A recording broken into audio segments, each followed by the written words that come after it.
Koweït City, une capitale des pétrodollars. Et depuis quelques années, un nouvel Eldorado pour des architectes du monde entier. Je pensais que je pouvais plus m'exprimer dans mon métier, dans ma profession, au Moyen-Orient, qu'en Europe, certainement, et je ne me suis pas trompé. Koweït City, en pleine métamorphose. Des dizaines de chantiers, certains exceptionnels, l'aube du nouvel ère. Après son invasion par l'Irak en 1991, la ville veut offrir un nouveau visage au monde. Une aubaine pour certains.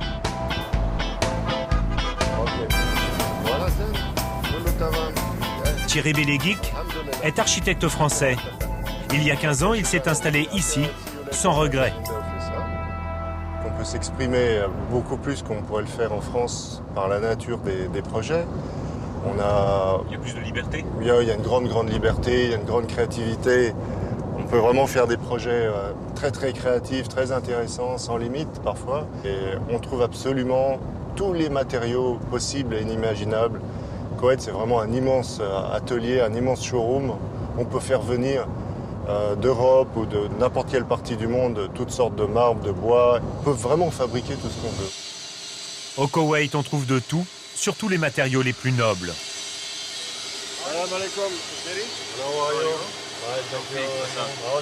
Ce matin, Thierry fait un détour chez son marbrier. Ici, il est sûr de trouver les plus beaux échantillons d'Italie, de Turquie, de Grèce ou encore de Chine.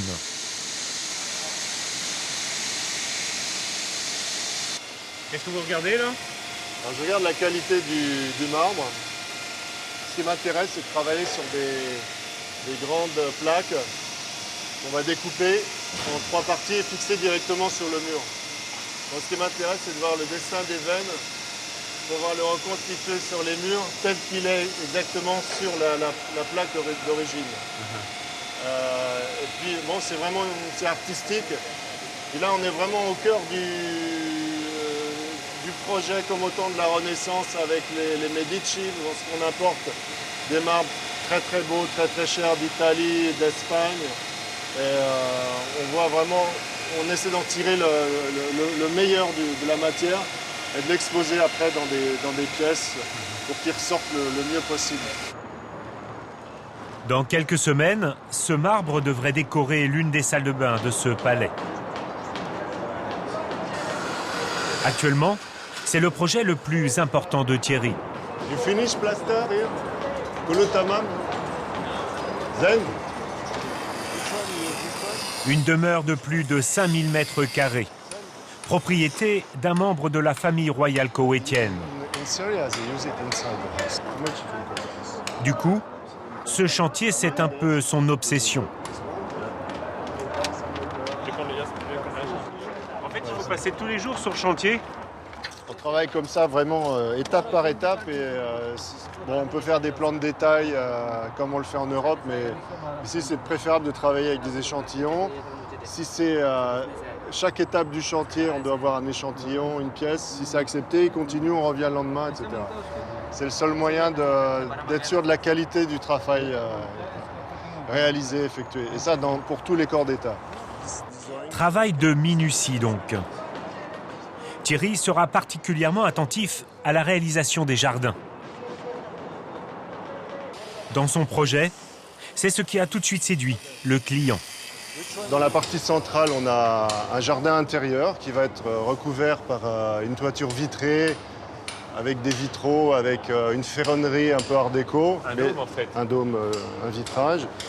Mais l'ensemble du jardin, donc là, sera vraiment une jungle avec des palmiers à plusieurs hauteurs, différentes variétés d'arbres, une rivière qui va couler autour d'un îlot de végétation.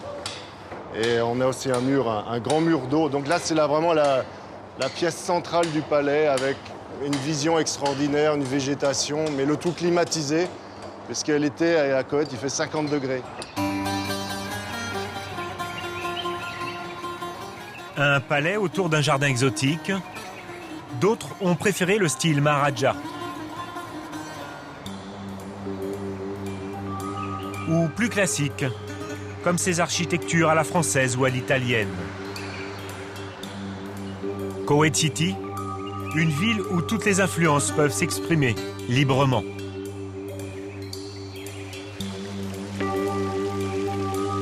Dans l'un des quartiers chics, une architecture marocaine, une inspiration du palais de la Ménara à Marrakech.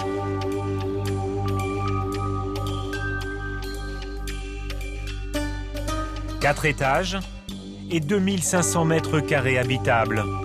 Un palais dessiné par Thierry.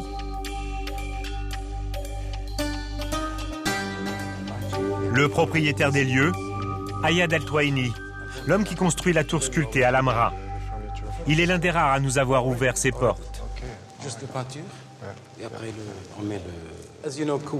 Comme vous le savez, le Koweït est un pays arabo-musulman et donc cette architecture fait partie de notre héritage. Elle va de pair avec notre culture et le désert qui nous entoure. C'est ce qui fait le charme du lieu, car si vous regardez autour, nos voisins par exemple, toutes les maisons sont modernes. Moi, je voulais que de l'extérieur, on ait le sentiment d'un retour aux origines et qu'on retrouve l'âme marocaine, même si à l'intérieur, je voulais un confort d'aujourd'hui. Là, on est vraiment au cœur de la maison. On est parti sur le principe de réaliser un skylight, un puits de lumière qui traverserait le rez-de-chaussée. Et on peut constater ici qu'il y a vraiment une très très bonne lumière. Et à Koweït, la lumière est très très forte.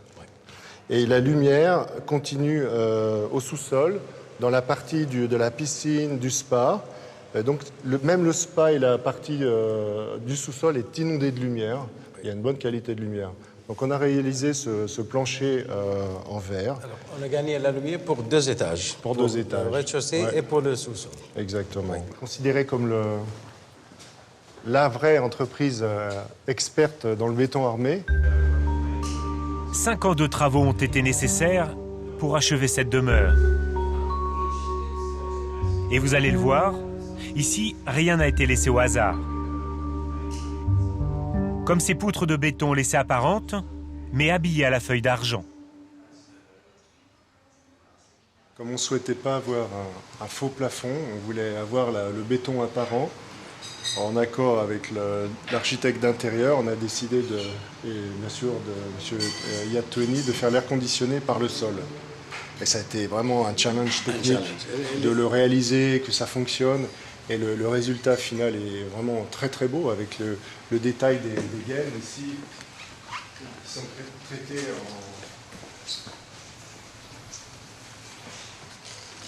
Ils sont traités comme un élément de décor, quoi. Tout à fait, en finition chromée. Donc ça disparaît complètement dans le décor.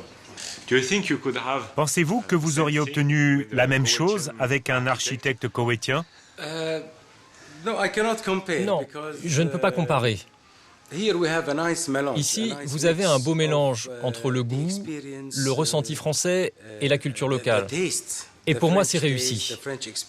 Et avec tout le respect que je dois à nos architectes, je n'aurais pas eu le même résultat, même s'ils peuvent réaliser de très belles choses. Mais dans mon cas, c'est vraiment une relation privilégiée que nous avons entretenue ensemble.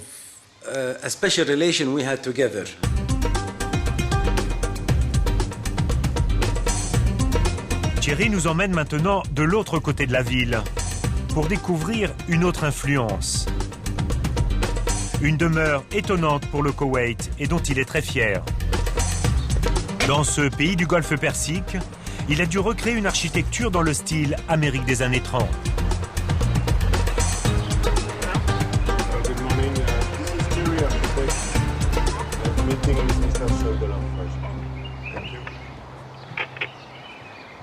Ici, l'influence de l'architecture, c'était le fameux architecte Frank Lloyd Wright, connu mondialement pour son architecture très stylisée et caractéristique pour l'époque, et même assez moderne et révolutionnaire.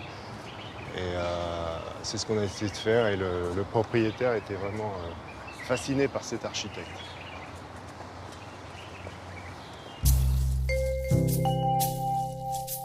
Frank Lloyd Wright, figure emblématique de l'architecture américaine. En 1956, il réalise l'un de ses chefs-d'œuvre, le musée Guggenheim de New York. Architecte total, il conçoit toujours un édifice avec ses meubles et son environnement végétal.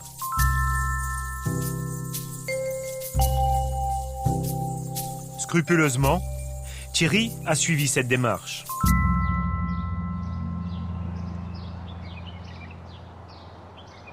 Une demeure en harmonie avec son jardin. Wow. Yeah, Bali is really... Et à l'intérieur, l'esprit du maître. Des lignes claires, des formes dépouillées et la matière brute. On est dans le grand salon et là on peut voir donc l'application de la philosophie de ce grand architecte avec des matériaux naturels qui donnent la couleur. Tels que donc la pierre qui vient de Jaipur, les bois précieux, le teak. I think we use some hobani also before. Yes, it's a black. Oui, c'est du bois d'ébène. La combinaison des couleurs est aussi très importante. Vous avez cette pierre blanche d'Inde qui est absolument magnifique.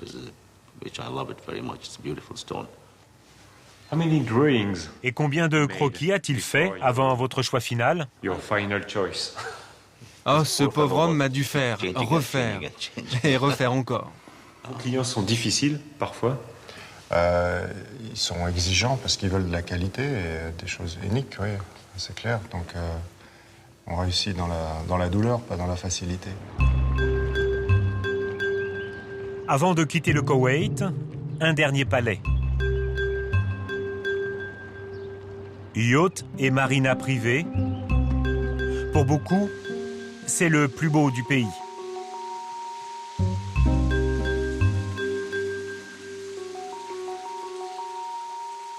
Nous sommes autorisés à le filmer, à condition de ne pas dévoiler l'identité de sa propriétaire.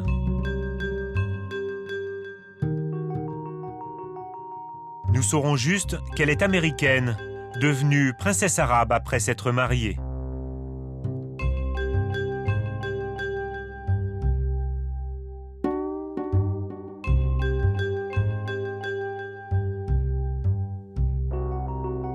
Une femme passionnée d'art contemporain. Sa demeure, plusieurs milliers de mètres carrés, un univers de raffinement.